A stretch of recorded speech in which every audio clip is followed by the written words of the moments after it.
Tak zdravím pri dnešnom streame o akciových trhoch. Takže dneska je 9. augusta. No, čo si určite všimnete je, že tu mám viacej momentálne peniazy na účet a to z toho dôvodu, že som tam vložil. Ale nebojte sa, nestal som sa milionárom, to v princípe nie sú moje peniaze, ale otco mal nejaké peniaze, ktoré vôbec nepoužíval, už mu tam stáli dosť dlho, takže to v princípe riskol a stavil si na mňa, hej, takže ja tu nemám len svoje peniaze, hej, takže nie, že budem tu obvinený, že som milionár. Každopádne, no, ako to vyzerá teraz? Hej, tým pádom, že mám viacej peniazy, tak to mám nové pozície, ale v princípe sa nič nezmenilo. Stále predávam akciový trh, hej, čo je veľmi riskantné opäť, takže nikomu to neodporúčam robiť.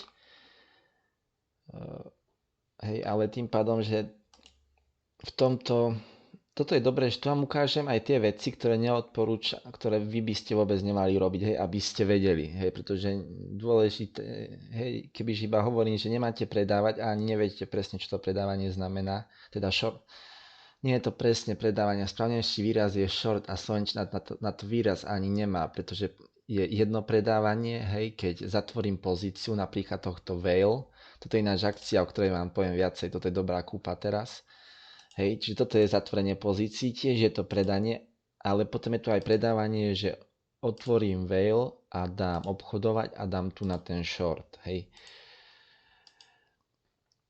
Čiže to, čo myslím, čo by ste nikdy nemali robiť, je to shortovanie na to, pretože je veľmi zložité. Tu vidíte, hej, ja som tento rok dosť veľa shortoval, takže som ešte zázrak, že som na nule. To je priam zázrak, ak mám povedať pravdu, pretože ten index, na ktorým som sa ja zameral, áno, S&P 500 je ten hlavný, ktorý pozeráme, on je, že ja shortujem Nasdaq.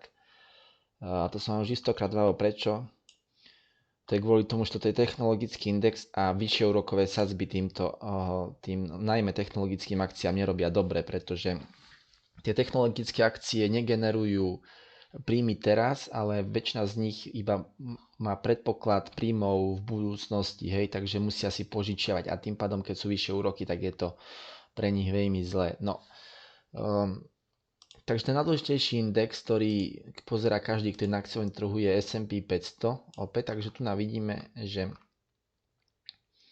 dosiahli sme nejakú úroveň a tu bol ten support, to bolo jasné. Čiže opäť, vždy, keď aj od spodu, aj od vrchu, keď dosiahne, vždy tam je tá podpora alebo rezistencia, hej, čiže rezistencia je tu hore, hej, keď nepustí ďalej, to je po anglicky taký istý názov, a ten support to je podpora, hej, to je podpora, to je zase dole, že ho nepustí dole a takmer vždy, keď nastane nejaký väčší obrat, tak sa to stane aj v minulosti na podobných úrovniach. Hej, to vidíme napríklad aj tu, ale vidíme to aj tu, hej, vidíme, že je to na rovnakej úrovni ako tu vo februári 2022. Takže aj keď nie, hej, môže sa stať hocičo, ale určite tu nejakú, to je hlavne psychologická hranica, toto by som povedal. Lebo takmer všetci obchodníci to sledujú a preto takmer všetci obchodníci na to zareagujú, hej, a práve preto to funguje. To chápete, lebo na tom akciovom trhu, hej, obchodujú tam aj nejaké programy, sú už aj rôzne programy, ktoré obchodujú, ale obchodujú aj ľudia a proste všetci sledujú tieto psychologické hranice a zareagujú na to a preto to funguje. Takže ten S&P 500 teraz pomerne výrazne stúpol, čo som nečakal, hej. Ja som začal predávať už tu. Takže dosiahol úroveň 4600, čo by som vôbec nepovedal, keď je tu. Ale to som vám hovoril presne, že preto je to predávanie rizikové a opäť akciový trh je proste predpovedanie budúcnosti. Teraz musíme jednoducho predpovedať budúcnosť opäť, čo sa treba každý deň, hej, čiže je to proste neisté a opäť môžeme ísť aj hore, aj dole, ale teda to, ako to vyzerá, teraz som teraz som si oveľa istejší, že asi to pôjde dole.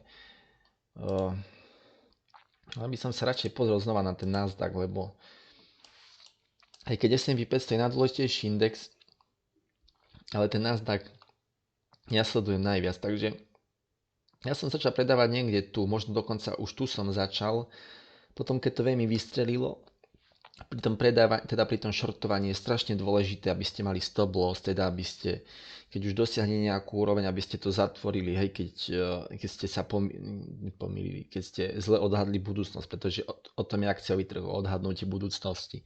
A ja som tam mal dosť veľa stop lossov, čiže ma to dosť zachránilo pred stratou, preto opäť pozrieme si tie moje výsledky.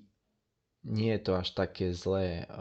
Čo sa ale stalo je, že tento august som na tom lepšie, lenže tým pádom, že som si v tomto auguste sem vložil ešte ďalšie peniaze, tak sa to trochu sa to pomýlilo, lebo momentálne som na nule. Nie som plus, ale som presne na nule. Teda, čo chcem povedať, že to je priam zázrak, keď si pozrieme, že celý čas som shortoval Nasdaq, ako stúpal hore. To je, väčšina ľudí, čo tiež predpovedala pokles trhu, tak bola úplne zničená. Tam boli obrovské straty. Sledujem tu aj nejakých ďalších investorov. Napríklad tento je taký najznámejší na tejto konkrétnej platforme. Hej, pozrite sa, ako je v mínuse. Tento je v mínuse 30% a kopíruje ho 1400 ľudí, ale to vám chcem ukázať, že väčšina ľudí, čo predávala indexy, tak bola úplne zničená a ja som dopadol ešte dobre, ako asi som toto čarodej, ako nechápem tomu, ako som to vôbec dokázal, ako snažil som sa držať riziko dole, ale opäť to predávanie indexu vám zvyšuje riziko, hej, čiže to moje riziko je opäť 7, takmer v kuse dosahujem 7, čo nie je veľmi dobre, ale tým pádom, že teraz ešte stále predávam, tak sa to riziko momentálne nezníži. No a teraz už pozrieme si, hej, znova opäť, že aký mám akcie, ale ešte vám rýchlo poviem taktiku, akú ja mám, hej, aby ste vedeli, že ako rozmýšľa človek, čo investuje na akciových trhoch. Takže teraz rozmýšľam tak, že august a september sú zlé mesiace, takže očakávam pokles, ale opäť je to iba predpovedanie budúcnosti, nemusí sa to stať. Teraz čo očakávam je, že tým pádom, že tie úrokové sadzby sú stále vysoké a z tohto som bol prekvapený. Ja som si myslel, že ten akciový trh, teda tí investori, sa zľaknú tých vysokých úrokových sadzieb a nenechajú ich tak dlho hore. No a ako vytvoria investori tlak na bankárov centrálnych, aby znížili úrokové sadzby? No takže klesnú akcie, lenže stal sa presný opak, to znamená, že úrokové sadzby budú stále pomerne vysoké. Pozrieme sa, čo sa tu dneska deje. Nejaký nepríjemný pokles. Škoda, že som nepredal aj Nasdaq. Ako ja som tu naočakával, lebo pozrieme si napríklad tú vzadu.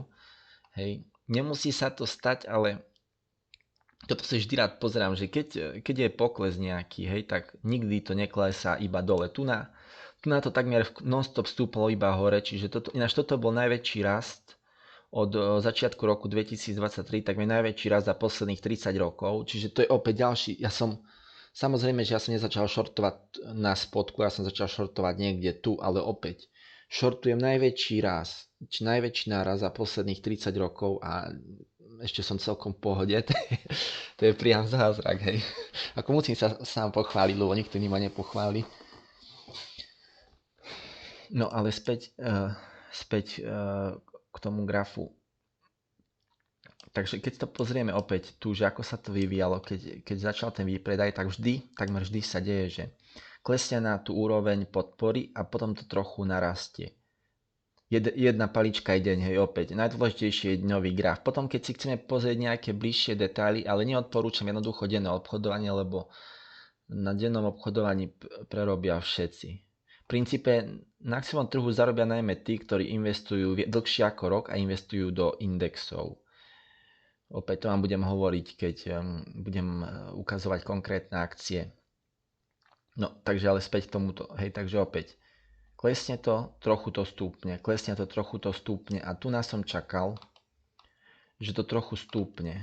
Bo tu nám bola akurát tá podpora.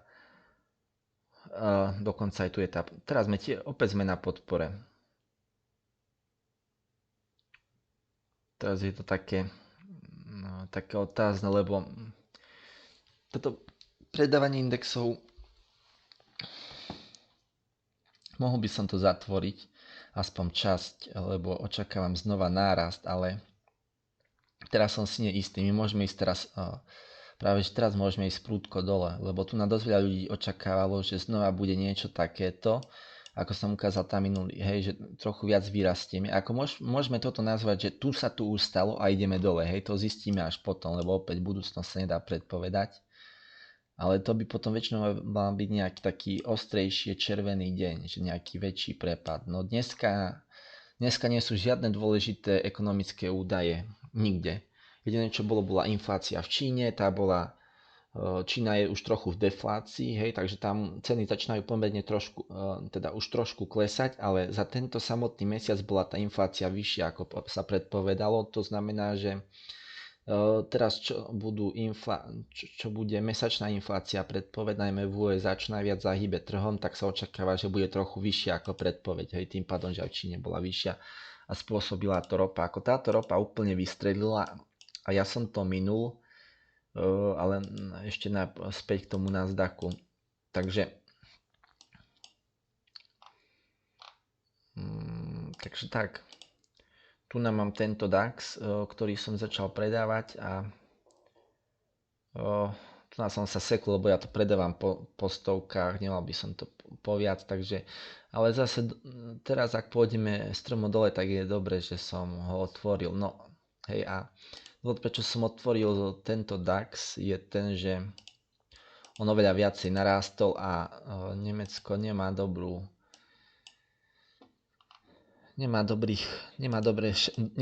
mať dobrých 6 mesiacov alebo dokonca rok pred sebou. Čiže to, že je to úplne na vrchole, jednoducho nechápem, skade sa tie peniaze zobrali. Toto boli peniaze z Japonska a z Číny pravdepodobne, čo navýšili tento index a toto ma úplne zaskočilo. Aj keď ja som, ale predával som aj DAX, ale nie veľmi, teda nemecký index. Toto bolo riadne prekvapivé, že ten index išiel úplne na vrchol, napriek tomu, že tá nemecká ekonomika je na tom najhoršie z tých, čo sa týka jej výkonu v porovnaní s ostatnými veľkými ekonomikami v Európskej únii, no ale jednoducho dostali sa sem dosť veľké peniaze z Číny a z Japonska, ale to vám nejdem vám vysvetľovať detaily, že prečo sa to tak stalo, pretože ani ja tomu celkom nechápem, ale jednoducho sa sem dostalo veľa peňazí do tohto indexu. To je dôvod, prečo akcia rastie, pretože sa tam dostane veľa peňazí. No, takže aké akcie mám? Takže ja samozrejme nielen predávam, ale aj kupujem. Ale tak tieto prvé tri to je predávanie a TQQ to je ETF, čiže predávam Nasdaq, hej, bez páky. Super. Aha, tu som v pluse. A tu kupujem, včera som tu pri tom veľkom poklese pre istotu kúpil dve. Pretože ak by to trochu, očakával som, že to trochu stúpne. Hej, ale ešte toto dôležité, hej, že prečo ten investor, pri tomto investorovi známom, teda čo ho kopíruje dosť veľa ľudí, je to dobré si ukazovať, hej. Čiže povedal by som, že bolo logické, že časť investorov predpovedala, že ten akciový trh by mal teda poklesnúť, ale nevyšlo to, hej, pretože tam boli veľmi logické dôvody, lebo tá inflácia bola dlhšia, ako sa čakalo, a je tam proste kopa ďalších vecí, ale samozrejme, že sú aj veci, ktoré hovoria v prospech tej druhej strany, hej, tá, ktorá tvrdí, že akciový trh bude iba rásť. No, ale čo chcem povedať, čo sa tu stalo je, že tento človek, čo investuje dosť veľa ľudí, tak tu na tomto etore je chat, hej, tu vidíte, tu je chat, čiže môžete tu s ním chatovať. A dosť veľa ľudí mu celý čas vravela, že má prestať predávať. Hej, lebo vidíte, tu na všade predával, takisto ako ja, tu nám mal tiež plusy. Máme podobné výsledky, iba že ja som na tom veľa lepšie a nie je mi presne jasné prečo úplne. Pravdepodobne som, hej, ja som začal predávať vyššie, hej, lebo čím je ten akciový trh vyššie, tak potom on začal predávať príliš nízko, čiže jeho zasiahol oveľa viac ten nárast. Ale čo vám chcem povedať, že po dlhých mesiacoch, po 4, to jednoducho už zdal a prestal predávať. Prestal predávať práve teraz na vrchu. Ešte tu má otvorené predaje, ale toto je psycho, čo sa tu stalo. Toto nejako brutálne narástlo. Predáva túto akciu. Toto je príliš rizikové, toto by som nerobil. Dajú sa predávať jednotlivé akcie. Bolo dobre predávať Teslu, ale to som úplne minul. Predávať túto akciu je podľa mňa masaker. A price earnings má 23. Toto je vražda. No ale pointa je, že väčšinu tých svojich indexov zatvoril a prestal predávať priamo, ukážem vám kedy. Čiže on prestal predávať tu. Tu zatvoril svoje predaje úplne na vrchu. A toto sa práve stane vtedy, keď... Toto sa často hovorí, že aj tí investori, ktorí si myslia, že akciový trh pôjde dole, tak keď to nakoniec dajú, tak to je presne moment, kedy ten akciový trh sa obráti. A to je samozrejme hlavný dôvod, prečo ja stále predávam sú tie úrokové sadzby. Pokiaľ sú takéto vysoké, tak ja som takmer 100% presvedčený, že tým investorom neostáva nič iné, iba znížiť výšku všetkých akcií, aby prinútili centrálne banky znížiť úrokové sadzby, pretože nič iné ich neprinúti ich znížiť. A pri týchto úrokových sadzbách väčšina firiem končí, najmä tých technologických. Takže nechápem, čo tu na tento index Nasdaq predvádza, ale myslím, že dosť veľa firiem bude mať z tohto obrovský prúser. Ale môžu si za to sami, pretože neviem z akého dôvodu ho úplne vytlačili nahore. Čiže to je ten hlavný dôvod, prečo ja som pomerne presvedčený v tom, že oplatí sa predávať.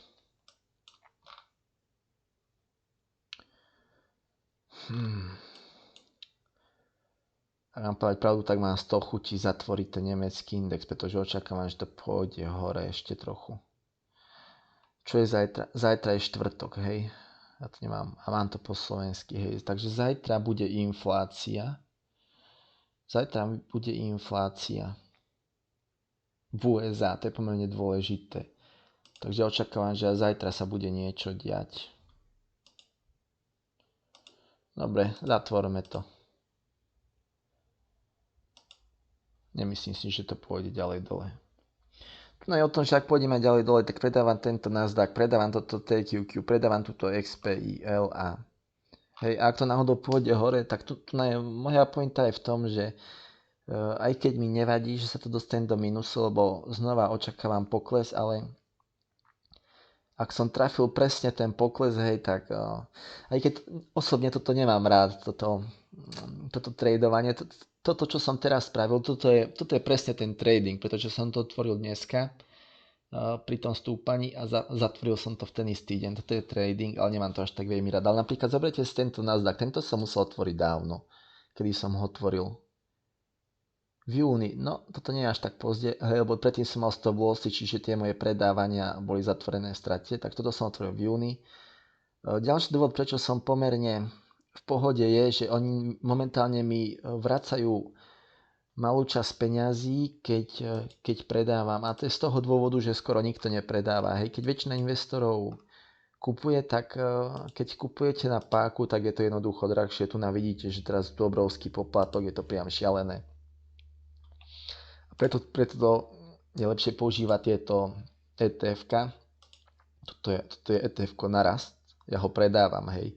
Čiže toto vás môže trochu miesť, ale v princípe sa mi to platí viacej, pretože aj ETF na pokles, ktorý môžete kupovať, ale tieto ETF sú trojnásobné, aby to malo byť niekde.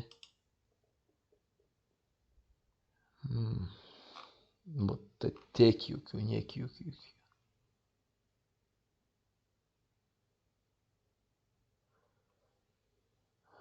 neviem, kde to je napísané, že to je trojnásobné. Tu je to, že je to leverage, ale toto není klasická páka.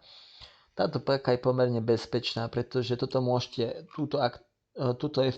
toto ETF môžete držať až do nuly, hej.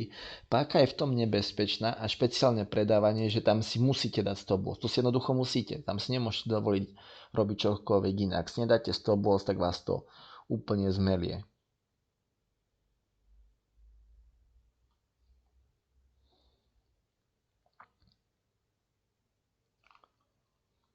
Inak ak bude tá inflácia trošku vyššia, bo to je mesačná inflácia z predchádzajúcich mesiacov, čo môže byť kvôli Číne, kde bola tiež trošku vyššia, tak to bude znamenať dosť veľký výpredaj a ten Nasdaq, hej, aj keď S&P je tiež dôležité, ale teraz sledujem najmä ten Nasdaq, lebo najviac sú ovplyvnené tieto technologické akcie, tak zajtra, ak tá bude inflácia trošku vyššia, tak sa dá očakávať takýto červený deň.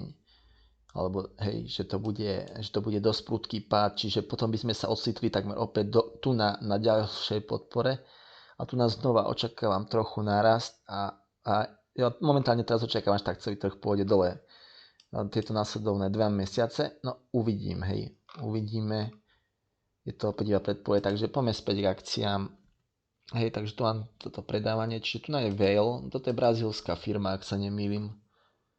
Bolo by dobre, kebyže viem, do akých firiem investujem. Áno, presne, je to brazílska firma. Momentálne je brazílsky akciový trh na tom veľmi dobre, pretože ceny komodít stúpli za posledné 2 roky a vidíte, že není vôbec drahá. Čiže kúpil som ju tu dole, teraz ju tu kupujem a samotný brazílsky index sa nachádza tak, že očakáva dosť veľa investorov jeho rast, potom výsledky majú perfektné, majú dividendu 5%, očakáva sa rast, očakávam, že sa tento vrchol niekedy v blízkej priebehu roku 2 dosiahne, takže mal by som ešte momentálne dokúpiť. Čo som si ale všimol, dôvod, prečo nekúpim ešte viac, čo som si všimol, že tu je rok 2000, tu je počas krízy a tu nás sú tie ďalšie poklesy, že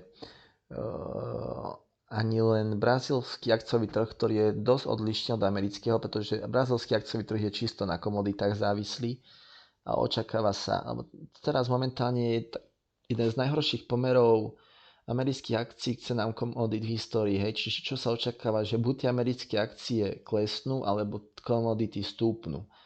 Takže to je ďalší dôvod, prečo sa mi oplatí kupovať, teda ja prečo pokladám za dobre kupovať tieto komoditné akcie, ale opäť pri týchto individuálnych akciách sú rizika. Ale toto by som túto akciu pre mňa by som odporúčil napríklad takým mladším ľuďom, ktorí sa neboja trošku riskovať, pretože je to celkom bezpečné, hej, na to, že ako akcie môžu byť bezpečné. Samozrejme, pre úplne bežného investora opäť jedine indexové fondy, nič iné, pretože vy sa do akcií nerozumiete samostatných, neviete, kedy ich otvoriť, neviete, kedy ich zatvoriť. Najistejšie proste indexové fondy. No, takže majú dobré výsledky a očakáva sa, že tá cena komodít pôjde hore. A toto je asi železná ruda, ak sa nemýlim, na to aj píšu. Je to železná ruda, ale to sú aj ďalšie produkty, takže teraz tá železná ruda pôjde. V USA sa to teraz dosť veľa stavia, pretože míňajú obrovské peniaze, sú v obrovskom dlhu kvôli tomu. No, ale čo som chcel povedať, čiže dosť prudké poklesy nastali aj tu, keď klesol americký akciový trh. Čiže ja teraz, keď očakávam pokles, tak sa nechcem to úplne brutálne nakúpiť, lebo stále to ešte môže klesnúť, takže radšej si trochu počkam. Potom toto je opäť predávanie, ale S&P 500. Hej, toto je rast, ale ja to predávam. Čiže keď to rastie, tak ja sa dostávam do plusu. A to predávam pomerne dlho. Tu vidíte, že bol aj poplatok, ale to sa už zrušilo. A to som mal trochu šťastie. Ako ten poplatok nebol veľký, to bol pár centov, To bol to 1 cent. Nebola to 10, hej, lebo toto je dlho. Pozrite sa, ako dávno som to otvoril. Toto sú stále tie indexy, ktoré predávam. V princípe, odkedy som začal predávať po tento rok, tak odtedy to mám otvorené a nie som ani tak veľmi v mínuse, hej, na to, ako to obrovsky rástlo. Ale to vám chcem povedať, že bol to 1 cent. Bol to 1 cent na týždeň, ten poplatok, hej, takže to nebol veľmi veľký, ale samozrejme ja som očakával, že ten pokles bude oveľa skôr. Ale potom zrušili poplatky na predávanie, takže teraz v poslednej dobe to eToro ma prekvapilo vo všetkom. Zrušili tie poplatky za predávanie, potom mali aplikáciu eToro Money, tam, že si pošlete peniaze na účet a tam si to zmeníte za doláre za aktuálny kurz, ktorý je na eTore, hej, čiže ako toto boli presne veci, s ktorými som mal v minulosti problém a odstránili ich. Potom sú tam tie dividendy, zlepšili dividendy, pretože Slovensko má s Amerikou nejakú dohodu, takže neplatí 30% daň, ale iba 15%. Hej, takže a na niektorých platformách vám strhnú 30% daň z dividend, na niektorých iba 15%. Moja taktika v princípe je nakúpiť dividendové akcie, keď ten akciový trh klesne výrazne. To je dôvod, prečo čakám a preto by to bolo dosť problém, hej, ak by sa stále zdaňovali 30%, to by som tretinu svojho príjmu by mi zdanili okamžite. To vám okamžite zdania, to nemusíte nič robiť, to jednoducho vám nevyplatí a rovno vám to strhnú. No, ale to už by som, ešte kebyže o tom hovorím, tak potom by som musel hovoriť jednu hodinu v tomto videu a to už by bolo psycho. Tu na toto je juhoafrická firma, ktorá ťaží, neviem, či som ju už mal nakúpenú aj minulé, asi nie, pozriem si tu dátumy, niečo staršie, toto je staršie. A nie, takže mal som aj minulé, lebo to je v máji a ja som mal odtedy minimálne jedno video. Ťažia zlato, ale majú aj kopu ďalších kovov, majú aj to do autobatérií, ako sa to volá, litium, nikel, chróm, iridium, zlato, hej. Tu zlato, platina a tu majú ďalšie podprodukty. No, v tej Južnej Afrike tam sú rôzne ekonomické problémy, výpadky elektriky, toto je už dosť riskantné, toto je už na hranici risku, ale stále lepšie ako tie meme akcie napríklad. Čo vám chcem ukázať, ale je Uber, aj keď ho nikdy nemám. A čo vám chcem na ňom ukázať je toto, pozrite sa, toto je Uber. A táto akcia spálila investorom 40 miliard dolárov.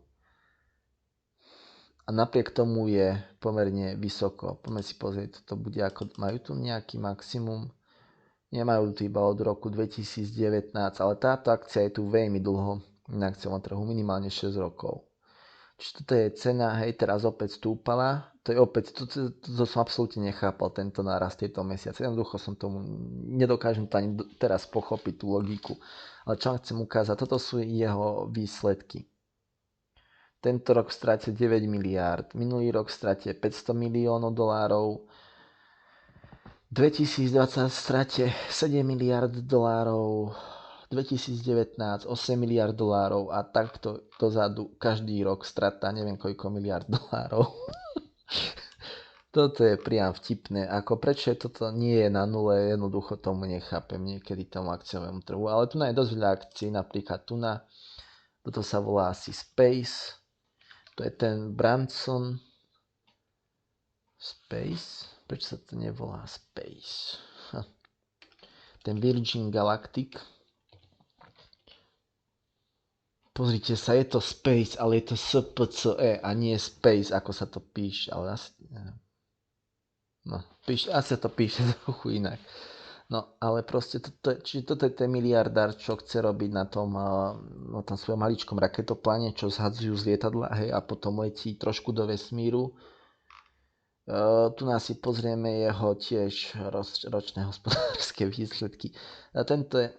On mal oveľa menší, hej, ten Uber vyzbral oveľa viac peňazí od investorov, tento vyzbral oveľa menej, tento má iba miliardu, čiže 2019 strata 200 miliónov, 2020 strata 270 miliónov, 2021 strata 350 miliónov, minulý rok strata pol miliardy a ľudia stále kupujú túto akciu. Tejto cena je aspoň spravodlivá, aj keď by mala byť na nule. Často tu sledujem tieto správy, že tento je z Chile. Čo tu píše? Kúpil to pri 3,14.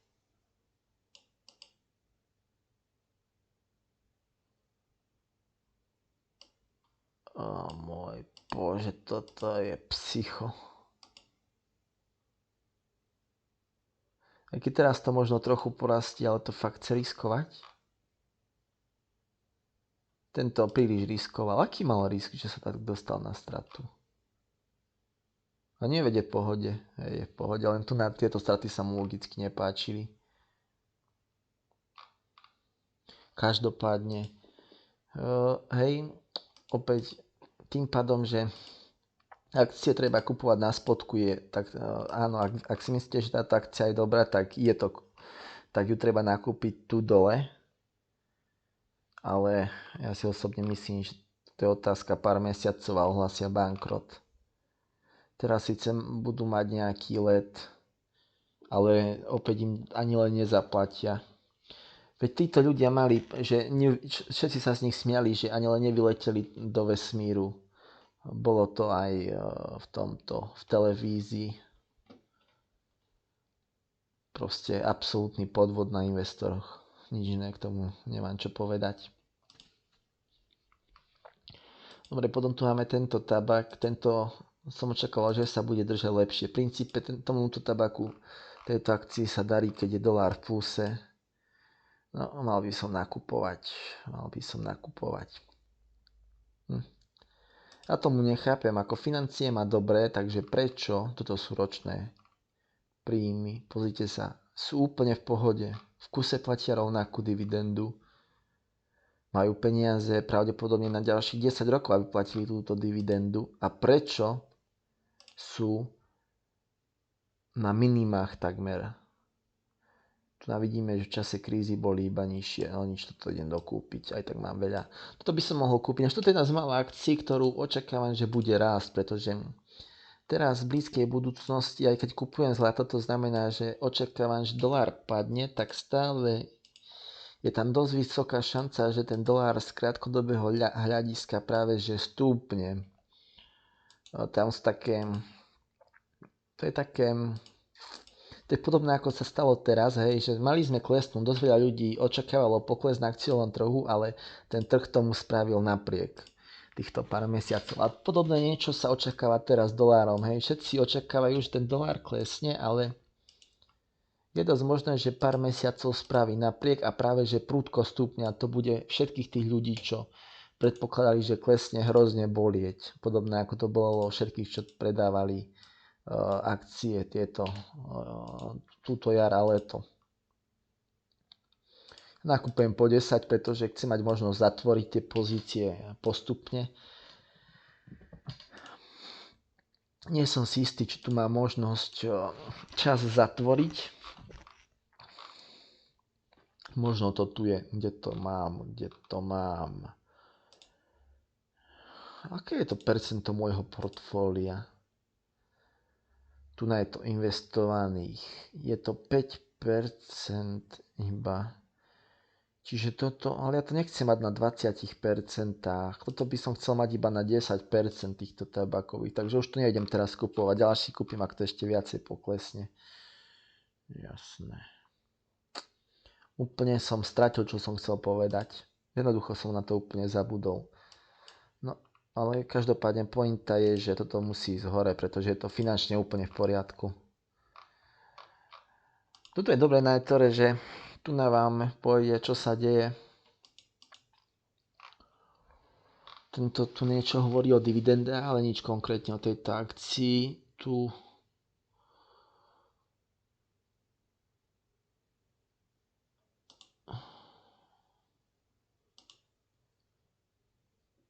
opäť nič o tom nehovorí. A to je dôvod, prečo ju kupujem, lebo má dosť malý risk poklesu.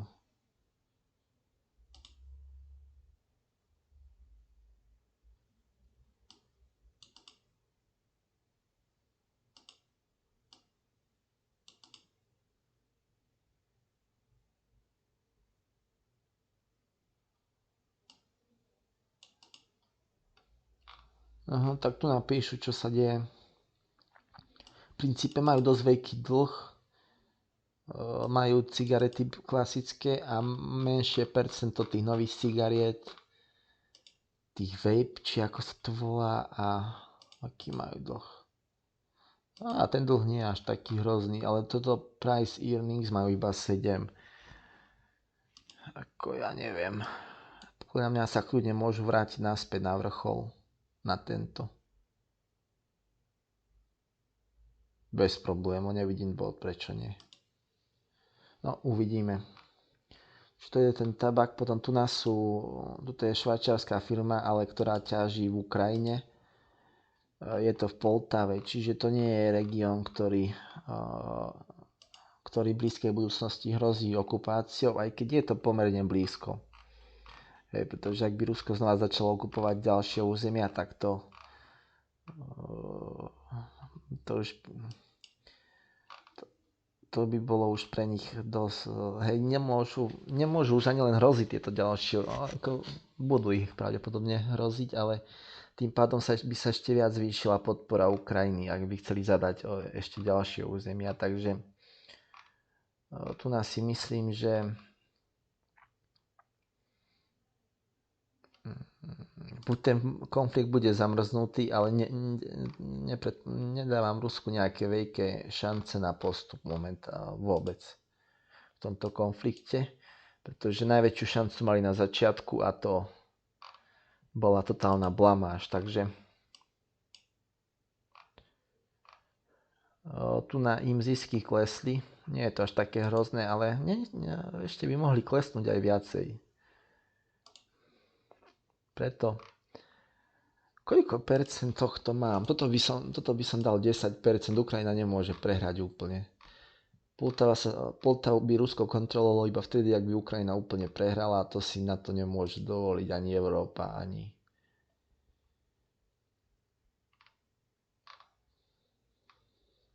To proste sa nedá prehrať. To sa jednoducho nedá.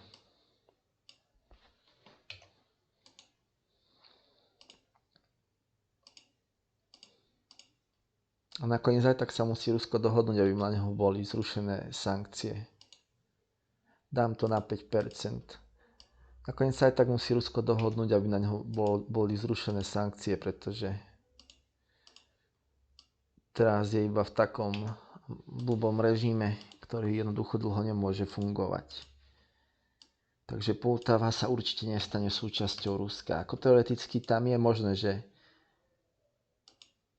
ak by Rusko vydržal, dajme tomu 3 roky držať túto pozíciu, čo drží teraz, čo je podľa mňa málo pravdepodobné, ale dajme tomu, že by sa im to podarilo, že nakoniec by Ukrajina bola taká vyčerpaná, že by súhlasila s tým, že Donbas a Krym by ostalo Rusku, ale tým pádom by Poltava stále ostala bezpečí na Ukrajine a táto firma tým pádom, že pôjdu peniaze do Ukrajiny, by mala vyletieť hore. Takže ešte raz, koľko je tu percent? 5. Presvihol som to, aj povedal som 10.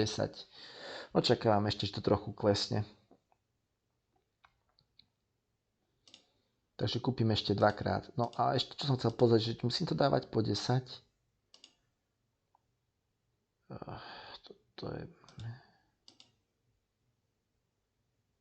Hej, nemám tu... Není tu možnosť upraviť výšku. Tu nám napríklad tento index, to je jasné, že tá možnosť nie je. Jednoducho nie, hej. Takže je to lepšie, keď otváram po 10, pretože nechcem to naraz zatvoriť.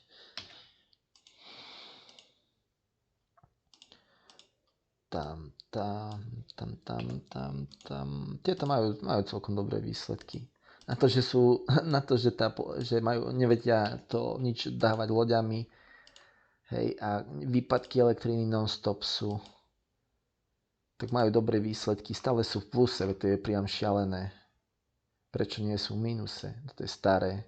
2022. Samozrejme, že im klesli zisky, ale poďte sa na tú cenu akcie. Tu na toto, čo sledujem, inak toto vám trošku poviem, toto je pomer ceny k príjmom ročným, hej, takže 3 ročné príjmy sú výška tejto akcie, tu vidíte, tu ich obrad ročný je 500 miliónov a samotná hodnota tejto firmy na burze je 500 miliónov, hej, takže to je úplne psycho, akí sú lacní, ale samozrejme sú tam tie rizika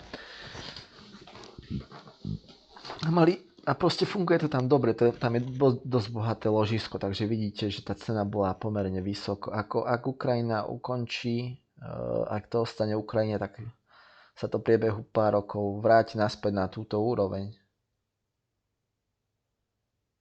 Toto je akcia, platia dividendy teraz, ale tento rok nevyplatili žiadne. Teda nevyplatia, je to logické. Čiže keď skončí, ak by napríklad zajtra skončila tá vojna, tak toto prudko porastie a ten Nasdaq by stúpol, by si myslím. Hej, takže to ešte dokonca je zábezpeka proti tomu. Takže ešte raz, koľko to tam má? Ale toto nie je priamo ukrajinská firma, toto je švajčiarska, hej, s tým, že majú tie ukrajinské doly. Teda tam centrálu majú v Švajčiarsku.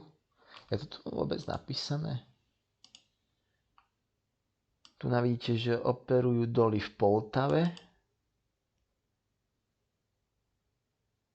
Tam je najväčšie ložisko v Európe.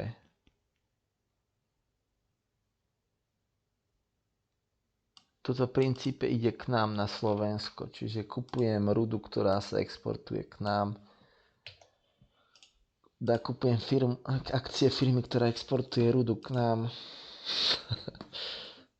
Dobre, čiže toto je najbližšia firma, ktorá, ešte Volkswagen, kebyže kupujem, ale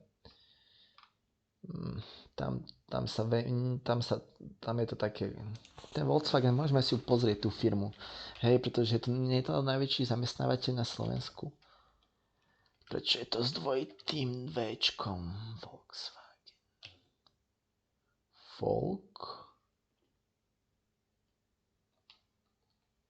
Ako sa píše to Volkswagen, aha.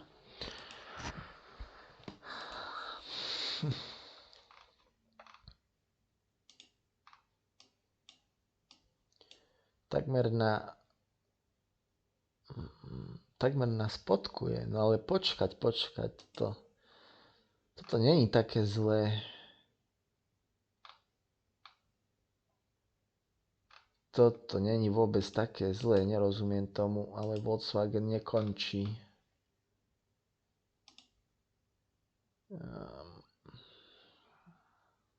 Volkswagen nekončí. No, našiel som ďalšiu firmu na nejakú Volkswagen to je psycho. To je psycho. Chápem, prečo je to takto nižšie, hej, že Tesla konkurencia, ale ich zisky budú stále takto v pohode. Čiže ľudia sa spamätajú.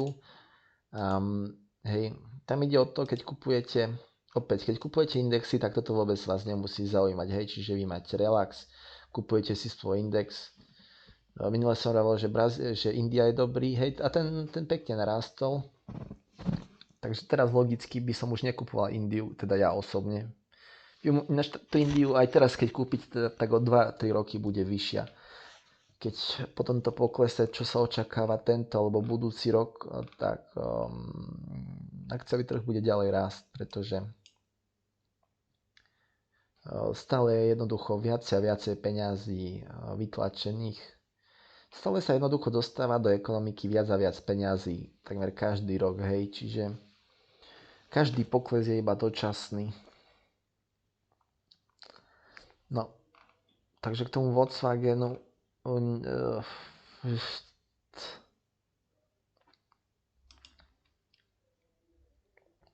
tak veľmi klesli, že majú dividendu 7%. Tu nás si pozrieme ich ročné výsledky. Hej. Samozrejme, že ten COVID a konkurencia Číny ich spomalila.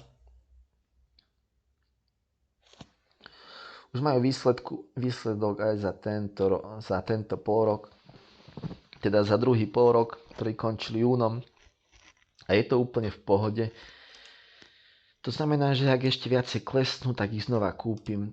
Takže minimálne 2% chce mať Volkswagen. To je taký paradox, že minule som sledoval nejaké akcie, že ktorú by som mohol kúpiť okrem tohto Vailu. A jednoducho som nenašiel. A pozeral som dosť veľa.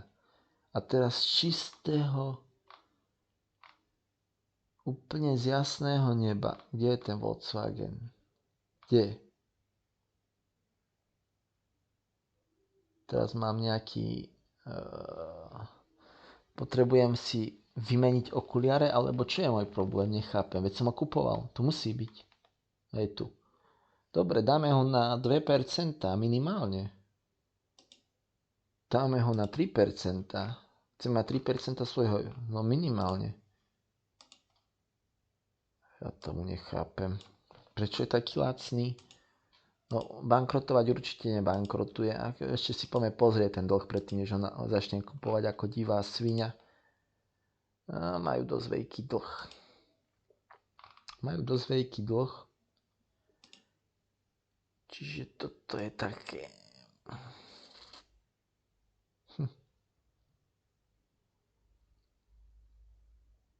Ale nebankrotuje. Tu ide o to, že ja ho nemusím držať roky. Nestačí nejaký nárast. Tento Volkswagen v kuse predávajú. Tu nám bola v minulosti bola dosť veľká kauza. Ale nebolo to tuna. To bolo ale aj tu na to vidíte, že tí investori to predávajú a tu nás sa na tých aj tu na opäť predávajú ho a potom, keď ho predáva príliš veľa investorov, tak druhí investori na nich pripravia pascu a takto to vystrelia hore a tých, čo ho predávajú, úplne zničia. Takže ja si myslím, že už je tak dlho predávaný, že v blízkej budúcnosti tam znova vznikne tá pasca, čo je ďalší dôvod, prečo ho kúpiť. Volkswagen je stále značka. Ale mali by sa spamätať a začať hospodáriť rozumne. Nechápem, toľko miliard úplne vyhodených do vzduchu na úplne blbosti. Proste tie firmy sú katastrofálne, neefektívne. Teraz pozriem sa, koľko percent tam mám, takže radšej si po tých 10 eurách, lebo to je minimum, na nich tam mám proste veľa pozícií nabitých a potom keď chcem, tak si to čas zatvorím. Tu aj ten Volkswagen má 2,75, ešte otvorím asi zo 2 pozície, zo 3. No jasné, ešte 2 otvoríme. Toto je perfektné. A nie, už nemusíme. Očakávam pokles, ten Volkswagen klesne. Tu je škoda, že sme nakúpili nejakú ropnú spoločnosť. Zatvoril som ju, nebol som im v zisku. Ostatné sú už, skoro všetky ropné spoločnosti sú veľmi vysoko, takže aj keď bola ropa tu a očakával som ten rast, tak som nemal čo kúpiť. A nerad kúpujem samostatnú ropu, lebo je to také... Mohol som ju, tu na dole som ju kúpoval, potom som ju predal a potom ja už nerad kúpujem, keď je to hore, hej, lebo ak klesne akciový trh, tak by mala klesnúť jednoducho aj tá ropa, čiže to je ďalší dôvod. Potom tu mám dosť veľa firiem, ktoré ťažia zlato a to z toho dôvodu, že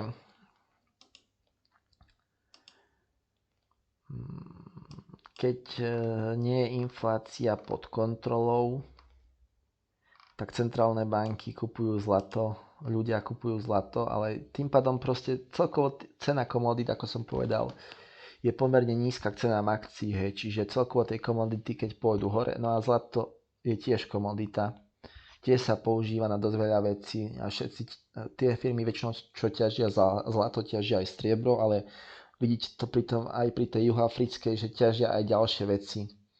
A toto sú skoro všetko kanadské alebo americké firmy, takže mali byť bezpečné, aj keď opäť zle hospodária, je to mizerné. Sú to tie najväčší ťažiari. Dúfam, že to nahrávam, hej, lebo to by bol prúser, keďže to nenahrávam. Tu pol hodinu, či koľko rozprávam úplne zbytočne. Toto sú tie najväčšie, ten Barrick Gold a Newmont Mining sú jedni z najväčších USA v Kanade, aj keď nemajú dobré jednoducho hospodárenie, ako ukážem vám tu. Čo je dôležité povedať, hej, ešte, že tieto firmy toto nie je úplne realita. Tie firmy si zlepšujú svoje výsledky rôznymi takými, no môžeme to nazvať aj podvodmi, aby vyzerali lepšie ako sú. A myslím si, že to robí takmer každá firma, hej, takže väčšinou sú tie firmy na tom horšie, ako si myslíte, takmer všetky. Napríklad títo nemajú žiaden dlh, ale opäť úplne tomu neverím. Ale proste nie je to boh vie, čo majú, veľké náklady majú. Drahí pracovníci. Ale vidíte napríklad aj títo juhoafričania, tí nemajú také veľké náklady na pracovnú silu, ale no každopádne, ale tá hodnota, ktoré som hovoril minule, ten pomer ceny k ziskom, tak tu je to až 267, ale to je trochu staršie, hej. Takže, ale tu keď si pozrieme tú trhovú hodnotu a obrat, tak tu na to vyzerá celkom v pohode, len tu je ten problém, že oni síce mali obrat, to je ročný obrat, hej, to není mesačný, mali síce obrat takmer 11 miliard, tu je to vyššie 11, takže neviem prečo je tu na iba 10,84, ale to je jedno. Ale zisk mali 1 miliardu, to je v roku 2022. A zatiaľ tu majú výsledok za prvý štvrť rok 2023, pretože ten druhý nejako neznám, ešte sem to nestihli vložiť, ale oni už majú výsledok.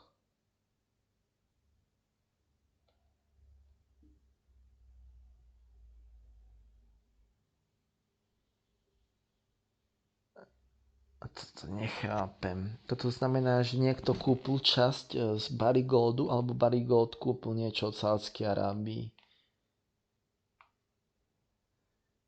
Tu je 6 hodín.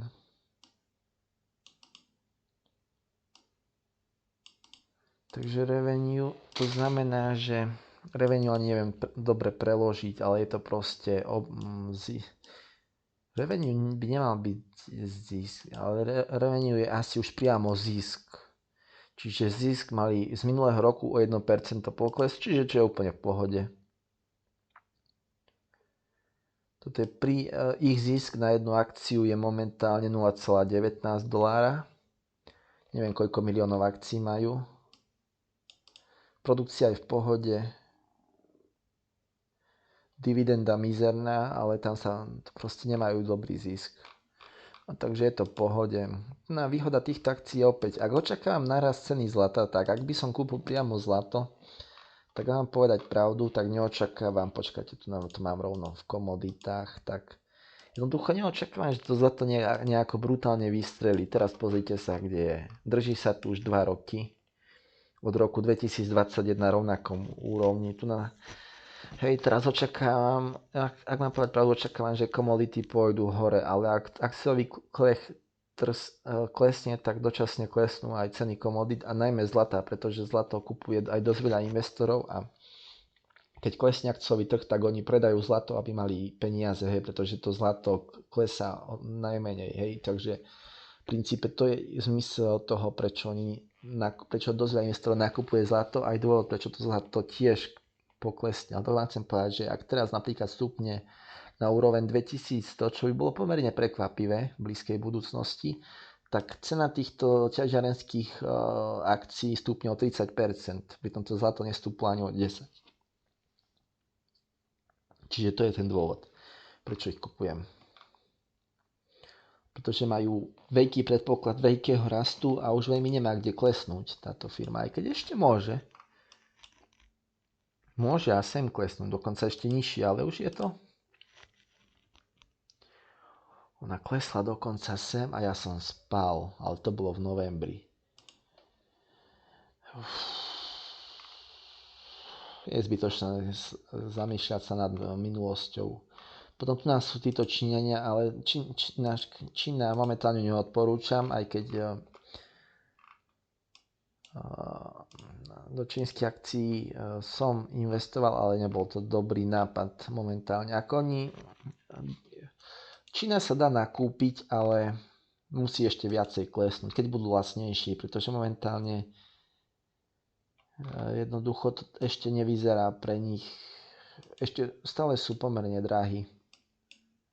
Hej. Takže ak klesne akciový trh, ja očakávam, že Čína klesne znova sem. Hej, znova klesne sem na túto istú úroveň a potom pôjde hore. Čiže tu by som ju isto nakúpil a ak tam ani neklesne, tak ju budem asi ignorovať. Nakúpil som tu na túto jednu čínsku firmu JD. Nekúpil som ju úplne na spodku, hej, logicky, ale chcel som mať niečo z Číny, ale je pomerne na spodku, hej, je to takmer spodok, čiže kúpil som ju a klesne ešte viac, tak ju kúpim a klesne ešte viac, to znamená, že klesol aj samotný hongkongský index a potom kúpim ten. Čiže v princípe som so všetkými kúpami spokojný. Tu na toto je volatilita, tuto bola blamáž, ale ak sa naozaj začne výpredaj, tak sa toto sa dostane do plusu, pretože tá volatilita to lieta hore. Táto volatilita, tomuto nemáte šancu rozumieť, takže vám to ani nejdem veľmi približovať, ale hej, momentálne to znova ešte trochu klesne, takže toto určite nejdem nakupovať. Túto volatilitu, bolo by to dobré, ak by som ju kúpil tu napríklad. Hej. Ale to sa mi samozrejme nepodarilo, ja som ju kúpil niekde tu, čiže je to úplný blamáž a nie som si istý, či sa mi to vráti, či sa niekedy dostane do plusu, ale mohlo by to trochu stúpnuť ešte. Teraz v princípe tieto 2 mesiace by sa to malo ukázať, či bude nejaký výraznejší pokles alebo nie. Ako ja momentálne mám tak nastavené toto portfólio, že mi pomôže, áno, dokonca že mi pomôže ten pokles, ale nepotrebujem ho. Hej, ale ako vravím, tento Nasdaq už tak veľmi stúpol, že teraz jednoducho už takmer nemá kde stúpnuť. Ako samozrejme stať sa môže všetko, ale no, tu na toto TLT a TMF sú bondy. A teda po slovensky sú to dlhopisy americké 20+. Tie sú príliš lacné. Oni platia nejaké 3% dividendy ročne teraz, alebo 4, pozrite si historicky. Toto je iba od roku 2020, skúsme si tu pozrieť, ak to bude aj staršie, hej. Tu vidíte 2000, hej, ako boli dole. A potom stúpli. Čiže očakáva sa niečo podobné, ale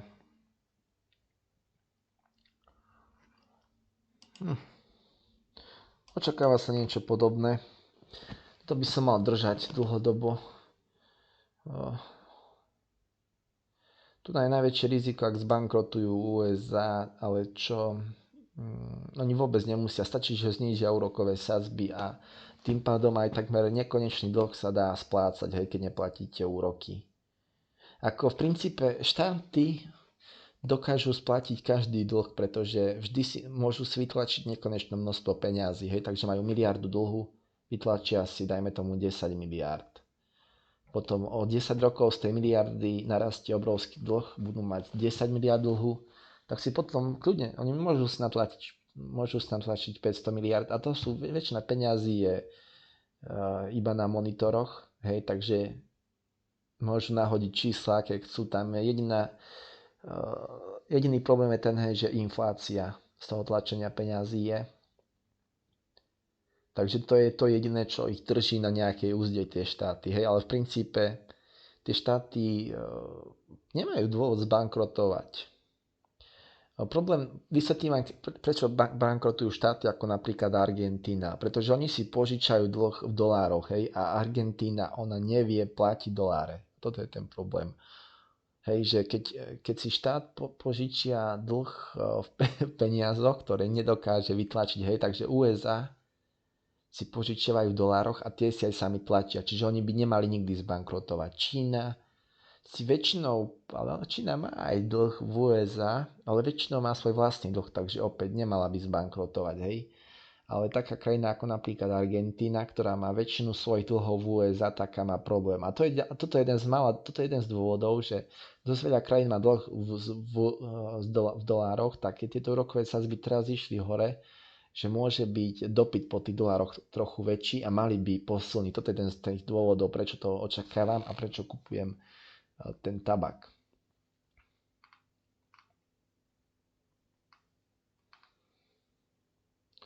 A toto je ten najväčší blamáž v princípe môj. Tu do tohto už ani nejdem píchať. Samotná firma nebankrotuje, aj keď keď si pozriete výsledky, tak to vyzerá katastrofálne, ale toto vyriešili tak, že vydali oveľa viacej akcií, hej, a tým pádom ich cena brutálne klesla. Tu na to vidíte. Neviem presne, kedy to bolo. V princípe vydali oveľa viacej akcií, aby predali ich, hej, a tým pádom tá cena klesla. A tým pádom sa zbavili toho záväzku, ktorý mali.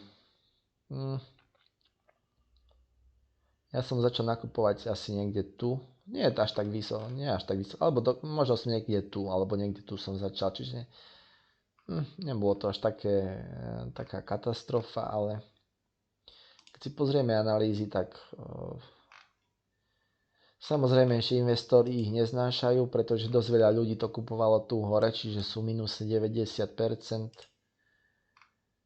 A tým pádom ich investori žalujú ale firma funguje ďalej. Toto je internetová firma, hej, že mobilné pripojenia. Ja som sa tu chcel spýtať, čo si o tom myslia. Samozrejme, že dostal som tu iba nejakú telovaciu odpoveď, čiže nedozvedel som sa nič, hej. Hej, sú tu rôzne správy. Tu je to napríklad, že teda opäť nejaké oznámenie, že nejaká právnická firma ich chce žalovať, teda sa snaží sa zozbierať čo najviac investorov, hej, aby ich zažalovali, že za tento veľký pokles.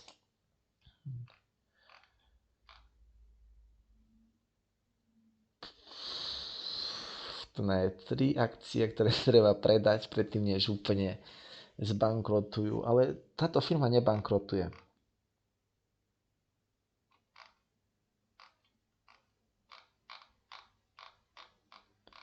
Táto firma jednoducho nebankrotuje ešte. Toto nie sú straty z ich operácie toto. Toto nie je ani táto tu. Toto nie sú straty z operácie, neviem prečo to ukázali tento rok. Tu vidíme, toto je trošku problém, že ten ich obrat klesá, pretože menia biznis. Ako som si o nich, samozrejme, že som si o nich čítal, keďže do nich investujem. V princípe robia nové pripojenia. Teraz robia tie 5G siete alebo nejaké iné pripojenia, hej, a proste majú svojich klientov, ale jednoducho nebola to dobrá kúpa, lebo asi nebudú rásť, hej, nepôjdu do bankrotu, ale pre mňa nebudú rásť. Ale keďže nepôjdu do bankrotu, tak držať ich budem, ale už ich nenakúpim. A samozrejme, že napríklad ten Volkswagen je oproti ním tutovka.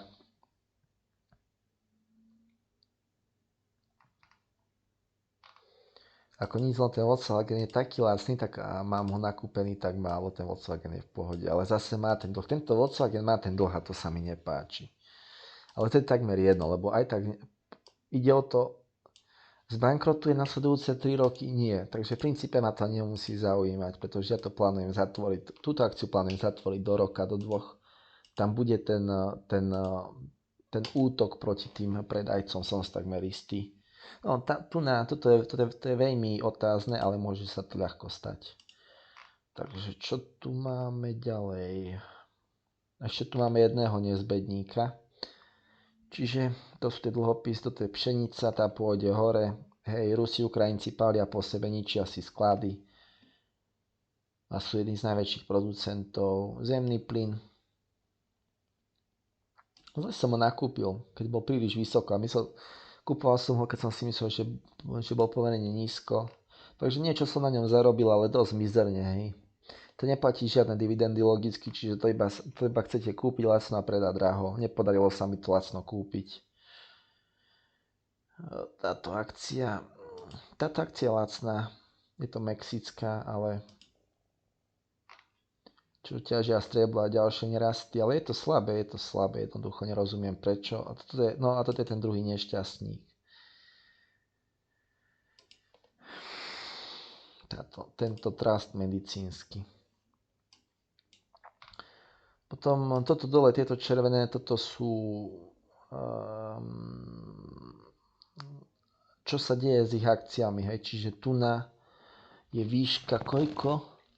20 miliónov akcií bolo predaných, keď mali hospodárske výsledky 8. augusta. Neviem presne, čo to znamená. Neviem, či to nie je výška, napríklad, že akcia v hodnote 20 miliónov bola predaná, teraz som si neistý. Ale to je nepodstatné, to je proste, že čo robia investori. Hej? Čiže dneska nakupuje sa v hodnote 2,4 milióna. No, takže späť tejto firme. To je ten medicínsky trust, ktorý prenajíma budovy, zdravotnícke zariadenia a proste ohľadom, hej, preto je to medical properties. Ako by som to hodnotil? Toto nie je, sú na tom oveľa horšie, ako vidno tu. Majú dosť veľký dlh. Túto dividendu nedokážu vyplácať, takže budú musieť znížiť. Neviem vôbec, ako ju veľmi znížia. Ide o to, že oni 10 rokov tú dividendu neznižovali, preto som ich kúpil, ale tento rok to bola blama z ich strany, čo robili, takže sú v mínuse, majú vysoké náklady, proste problém. Tu opäť tabak. Tu čakám, že to ešte trochu klesne, lebo momentálne to nie je úplne na spodku, hej, vidíme. Tu je až rok 2020. A nie som si istý, prečo išli od hore, ale tie americké akcie sú väčšinou výrazne v pluse, hej, ale keď tu majú dobrý zisk. A táto akcia si veľmi neklesne, klesne možno sem dole a tu sa ju oplatí nakúpiť, hej. Takže radšej počkám a ak náhodou neklesne, no tak sa budem pozrieť po nejakej inej akcii, hej, ale nechcem proste kupovať akcie, ktoré potom mi klesnú a budem v mínuse ako pri tomto medical properties, ale to by som povedal, že jednoducho sa tá situácia o dosť zhoršila, hej. No, tu je PayPal, ten je tiež pomerne nízko. To je dôvod, prečo som ho nakupoval. Je nižší ako v roku 2020 a no to je asi tak to najdôležitejšie. Čiže jeho štatistiky nie sú až také zlé.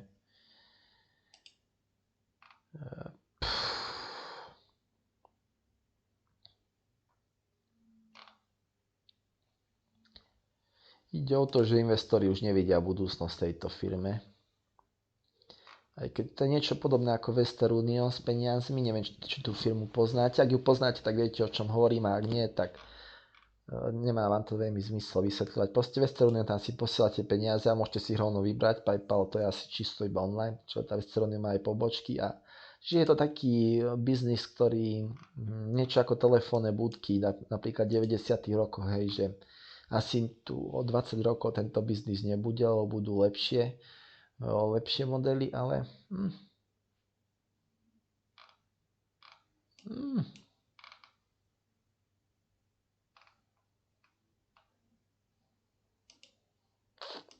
Ide o to, že keď klesne ten trh, tak automaticky klesne aj PayPal. Jednoducho automaticky klesnú. To je júl 2022.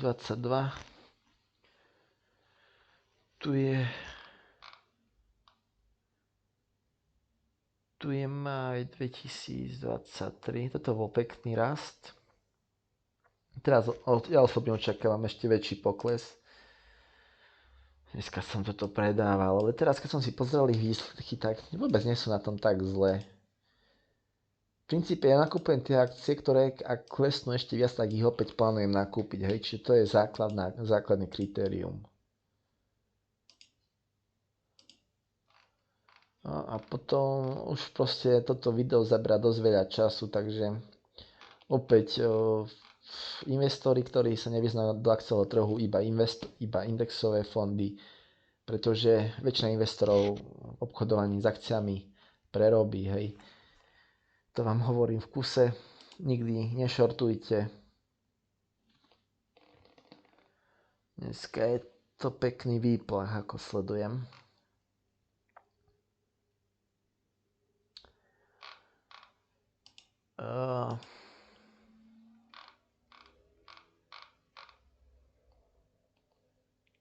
Sme tu na tom supporte. Toto je také divné, ako stále mám pocit, že tu ešte trochu hopneme hore. Ale tieto 2 mesiace očakávam pomerne značný pokles. Tam ide o to, že teraz dosť veľa investorov, ktorí nemali nikde tu na možnosť, lebo to iba rástlo, kúpiť, lebo v kuse to iba rástlo a nechcete kúpiť na vrchu. Čiže teraz to dosť veľa investorov tu nakúpilo dneska alebo aj včera. Tu dosť veľa investorov proste nakupovalo aj tu.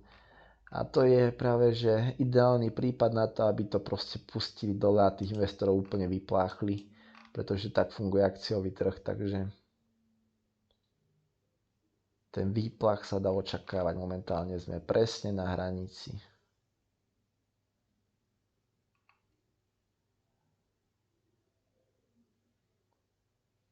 Dobre, takže to je všetko a uvidíme sa pri ďalšom podcaste o akciových trhoch a to bude niekedy v septembri, takže uvidíme, ako tie 2 najhoršie mesiace, september, teda august a september dopadli, lebo to sú najčastejšie 2 tie najhoršie mesiace na akciových trhoch v roku historicky. No takže to je koniec tohto podcastu a uvidíme sa na budúce.